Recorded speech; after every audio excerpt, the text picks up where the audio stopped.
sering makan biar kuat dan sehat, tapi justru makin lemah dan mudah sakit. Mungkin masalahnya bukan di makanan, tapi karena tubuh Anda tidak pernah diberi jeda. Hai teman-teman, saya Kang FD. Tahun depan usia saya 60 tahun. Kita bahas pelan-pelan ya. Bahasanya sederhana tapi tetap ilmiah. Apa yang saya jalani ini bukan sekedar teori, tapi perjalanan dari kondisi sakit sampai membaik dan dikonfirmasi lewat hasil laboratorium. Kalau di video sebelumnya kita bahas apa yang dimakan, sekarang kita bahas yang sering dilupakan, yaitu kapan kita makan. Karena masalahnya bukan cuma nutrisi, tapi kita tidak pernah memberi waktu tubuh untuk memperbaiki dirinya sendiri. Yuk kita bahas pola puasa Dharmawan Healthy. Pola puasa atau yang kerap disebut intermittent fasting adalah pola kedua dari panca pola. Kalau disederhanakan, tubuh kita itu seperti tim kerja. Ada yang siang, ada yang malam. Kalau kita terus makan, tim pencernaan terus aktif. Tim perbaikan nggak dapat giliran. Puasa itu bukan sekedar tidak makan, tapi memberi kesempatan tubuh untuk switching dari mode mencerna ke mode memperbaiki. Jelas ya? Apa yang terjadi saat puasa? Saat kita berhenti makan beberapa jam, gula darah mulai stabil, insulin turun, tubuh mulai pakai lemak sebagai energi. Dan yang paling penting, autofagi aktif. Autofagi itu seperti tim bersih-bersih dalam tubuh, membersihkan sel rusak, membuang komponen yang tidak efisien. Ini bukan opini pribadi saya, tapi udah dibuktikan dalam jurnal besar dunia Autophagy and Metabolic Regulation Nature Review tahun 2023. Jadi puasa itu bukan sekedar tidak makan, tapi servis besar dalam tubuh. Bagaimana cara menjalankan IF sehari-hari, Kang? Saya kasih tahu caranya ya. Kita tidak langsung ekstrim, kita bertahap dan personal. Level 1, pemula, 12-12. Apa itu? 12 jam puasa, 12 jam boleh makan. Contoh, jam 7 pagi sarapan. Terus boleh makan sampai terakhir jam 7 malam. Setelah itu, stop makan. Tapi boleh minum air putih, atau teh hijau, atau kopi hitam. Level 2, adaptasi. 14-10. 14 jam puasa, 10 jam boleh makan. Pada level ini, tubuh mulai belajar switching energi. Lalu level 3, yang optimal ini. Dan paling umum, 16-8. 16 jam puasa, 8 jam waktu makan. Ada 2 pilihan, skip sarapan, artinya makan terakhir jam 8 malam. Makan lagi jam 12 siang. Atau skip makan malam, makan terakhir jam 3 sore.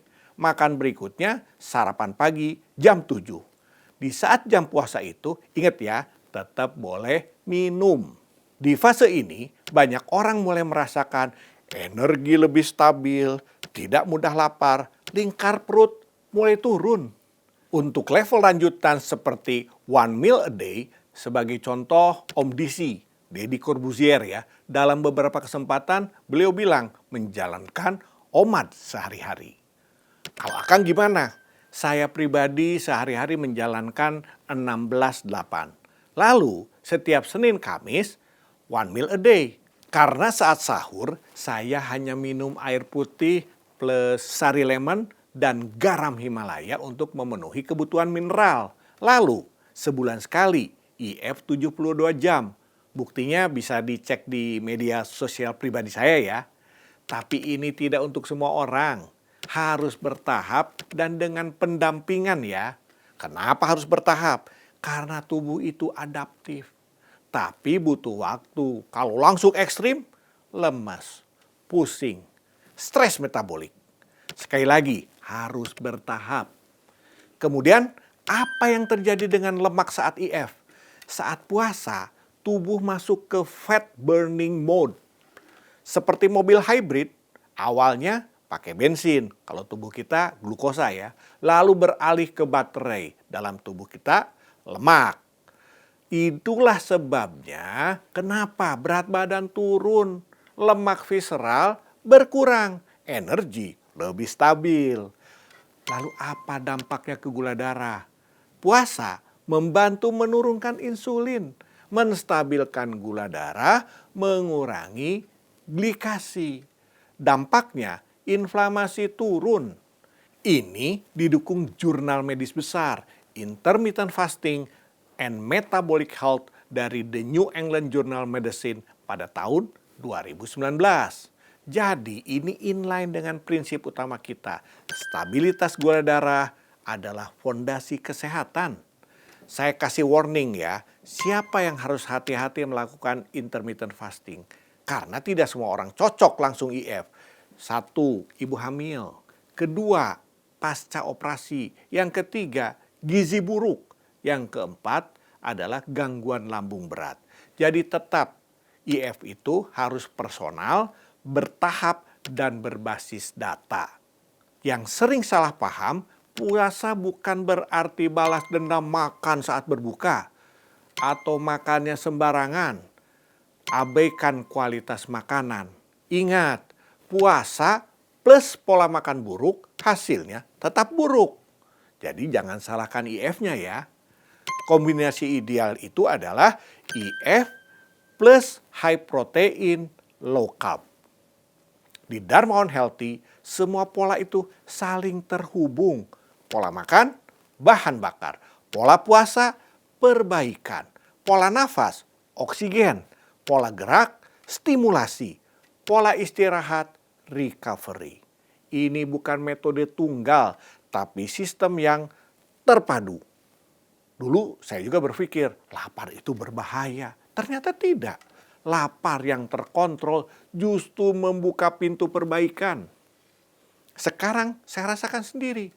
Energi stabil, fokus meningkat, tidak mudah lapar, dan hasil lab membaik pelan-pelan. Di situ saya sadar, selama ini kita terus-menerus memberikan tubuh asupan. Padahal tubuh kita itu diam-diam minta waktu untuk diperbaiki. Pesan penting dari saya, teman-teman, IF itu alat, bukan tujuan. Kalau caranya salah, alat ini bisa jadi bumerang.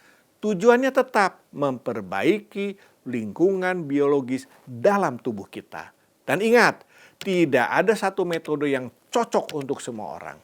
Jadi harus personal, bertahap, berbasis data. Biasanya saya lakukan analisa hasil lab lengkap, lihat kondisi metabolik, baru tentukan level IF yang sesuai. Jadi IF ini bukan sekedar tidak makan. Kita sedang memberi kesempatan tubuh untuk memperbaiki dirinya sendiri. Pelan-pelan, konsisten. Karena tubuh itu pintar, bisa memulihkan dirinya sendiri. Syaratnya kasih ritme yang benar. Sebelum diakhiri, izinkan saya mengucapkan terima kasih kepada Kak Giri Handika yang bilang, nah to the point inilah info berkualitas. Tidak bertele-tele, menyia-nyiakan pulsa. Bahasa awam mudah dimengerti. Terima kasih ya. Ini bikin semangat naik bagi saya dan tim di sini. Juga dari Bu Dwi Retno, Bu Nuke, Bu Ita, Bu Sudremi, Bu Risti, Pak Simko, Pak Alwi Toha, Om Andrianto, itu orang Indonesia yang bertualang di USA. Dan ibu bapak, kakak lain yang sudah menulis di kolom komentar. Terima kasih. Semua pesan saya baca dan saya berusaha membalasnya. Jadi jangan lupa subscribe, like, komen, dan share. Sampai bertemu di episode berikutnya, Pola Nafas ala Dharmawan Healthy. Semoga bermanfaat dalam membantu perjalanan sehat kita semua. Saya Freddy Darmawan.